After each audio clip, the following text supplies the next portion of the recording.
B J P ഒന്നുകിൽ ഭരണകക്ഷി അല്ലെങ്കിൽ പ്രതിപക്ഷമായിട്ട് വരും. ഉം. ആ,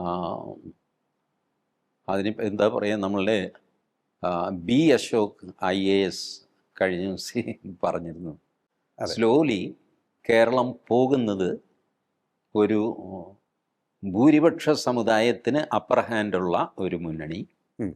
ന്യൂനപക്ഷ സമുദായങ്ങൾക്ക് അപ്പർ ഹാൻഡുള്ള വേറൊരു മുന്നണി, ഓക്കെ. ഇങ്ങനെ ഒരു ബൈപോളാരിറ്റിയിലേക്ക് കേരളം പോകുന്നു എന്നൊരു നിരീക്ഷണം ഡോക്ടർ ബി അശോക് നടത്തുകയുണ്ടായി. ഓക്കെ. അപ്പോൾ ഞാൻ നോക്കുമ്പോൾ ആ. അത് ഒരു ഒരു സാധ്യതയാണ്. ഒരു ഈ ട്രൈപോളാറായിട്ട് desperate എന്ന് നിലനിൽക്കില്ല അല്ലേ സർ? ബൈപോളാറിലേക്ക് മാറും. ബൈപോളറായിട്ട് മാറും. കാരണം ട്രൈപോളാർ ഒരു അങ്ങനെ നിലനിൽക്കാൻ പറ്റിയ ഒരു ഇക്വേഷൻ അല്ല ഈ മൂന്ന് ശക്തികൾ എന്ന് പറയുന്നത്. ഏതെങ്കിലും ഒരു ശക്തി ഇല്ലാതായി പോയിട്ട്, അല്ലെങ്കിൽ അത് രണ്ട് കഷ്ണമായിട്ട് തിരിഞ്ഞ് മറ്റേ രണ്ട് കക്ഷികളിലേക്ക് ചേരും. ഒന്നാമത് ഈ BJPയുടെ പ്രിൻസിപ്പിൾ ഉണ്ടല്ലോ, അത് പലരും അത് മനസ്സിലാക്കിയിട്ടില്ല.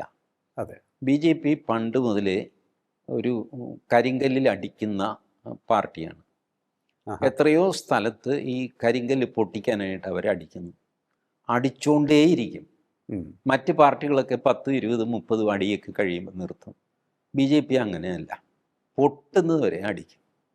ചിലപ്പോൾ 111ാമത്തെ അടിക്കായിരിക്കും ഈ കരിങ്കല്ല് പൊട്ടുന്നത്.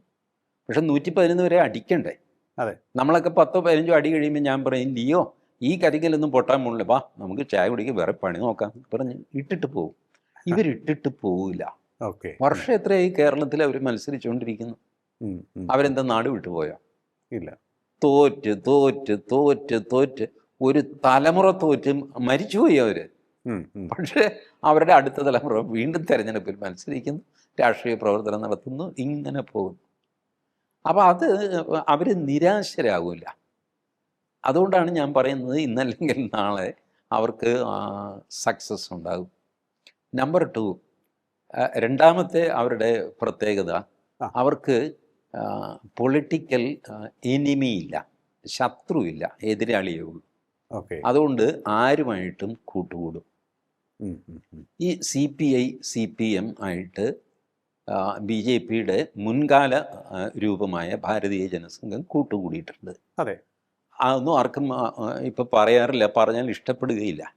1967 ബീഹാർ, UP, മധ്യപ്രദേശ്, പഞ്ചാബ് ഇവിടെയൊക്കെ മന്ത്രിസഭ ഉണ്ടാക്കിയിട്ടുണ്ട്. CPI മന്ത്രിസഭയിലുണ്ടായിരുന്നു. CPMന് മന്ത്രിസ്ഥാനം കിട്ടിയില്ല, കാരണം അവർക്ക് 2-3 മുന്നണിയിലുണ്ടെങ്കിലും 2-3 സീറ്റൊക്കെ അവർക്ക് കിട്ടിയിട്ടുള്ളൂ. ഇത് പറഞ്ഞു കഴിഞ്ഞാൽ ഇപ്പോൾ CPMകാർ തല്ലാൻ വരും. പക്ഷേ ഇങ്ങനെ ഉണ്ടായിരുന്നു. അങ്ങനെ കാര്യമായിട്ട് ഭാരതീയ ജനസംഘവും CPIയും CPMും കെട്ടിപ്പിടിച്ചു. ഈ കെട്ടിപ്പിടുത്തത്തിൻ്റെ അവസാനം എന്ത് സംഭവിച്ചു? 1-1.5 വർഷമേ മിനിസ്ട്രിയൊക്കെ നിന്നുള്ളൂ, അപ്പോഴത്തേക്ക് ഉരുണ്ട് വീണു. പക്ഷേ അതോടെ ഉത്തർപ്രദേശിൽ നിന്നും ബീഹാറിൽ നിന്നുമൊക്കെ ഈ കമ്മ്യൂണിസ്റ്റുകാർ എന്ന് പറയുന്നത് ഇല്ലാതെയായി. ജനസംഘക്കാർ കൂടി വരികയും ചെയ്തു. സോഷ്യലിസ്റ്റ് പാർട്ടിയും അതിലൊരു ഘടകമായിരുന്നു, റാം മനോഹർ ലോഹിയുടെ. സോഷ്യലിസ്റ്റ് പാർട്ടി ഇങ്ങനെ മ്യൂട്ടേറ്റ് ചെയ്ത് അതാണ് ഇപ്പോഴത്തെ ഈ സമാജ്വാദി പാർട്ടി, RJD എന്നൊക്കെ പറഞ്ഞ് രൂപമാറ്റം വന്ന് അവരിങ്ങനെ നിലനിൽക്കുന്നുണ്ട്. പക്ഷേ ഇവർ ശുദ്ധശൂന്യമായി പോയി. അങ്ങനെ ഒരു ധൃതരാഷ്ട്രാലിംഗനം നടത്താനും BJPക്കാർക്ക് അറിയാം. മധ്യപ്രദേശിൽ രാമരാജ്യ പരിഷത്ത് എന്ന് പറഞ്ഞിട്ട് വലിയൊരു സാമൂഹ്യ സംഘടന ഉണ്ടായിരുന്നു, നമ്മളിവിടുത്തെ SNDP പോലെയൊക്കെ.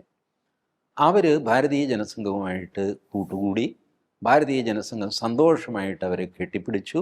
രാമരാജ്യ പരിഷത്ത് സമ്പൂർണ്ണമായിട്ട് ഇതിനകത്തങ്ങ് ലയിച്ചു. BJP അധികാരത്തിൽ വന്നു. ഇത് BJPയുടെ ഒരു സാമർഥ്യം. ആർക്കും പിണക്കം ഉണ്ടാവില്ല അതിൽ, കേട്ടോ.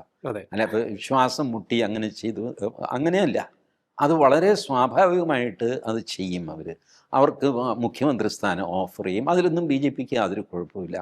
ബീഹാറിൽ നോക്കിയ ഏറ്റവും വലിയ ഒറ്റക്കക്ഷി BJP ആയിട്ട് പോലും നിതീഷ് കുമാറിനെ അവർ മുഖ്യമന്ത്രിയാക്കി. അതെ. മഹാരാഷ്ട്രയിൽ ഏറ്റവും വലിയ ഒറ്റക്കക്ഷിയായിട്ട് പോലും ശിവസേനയുടെ ഷിൻഡെയെ അവർ മുഖ്യമന്ത്രിയാക്കി. ശരിയാണ്. അവർക്കതിന് മടിയൊന്നുമില്ല, ഞങ്ങൾക്കാണ് സീറ്റ് കൂടുതൽ, അതുകൊണ്ട് മുഖ്യമന്ത്രി സ്ഥാനം വേണ്ട, ചേട്ടനായിക്കോ എന്ന് പറയും. ഇതൊക്കെ അവർ രാഷ്ട്രീയത്തിൽ കാണിക്കുന്ന തന്ത്രമാണ്, മെയ്വഴക്കമാണ്.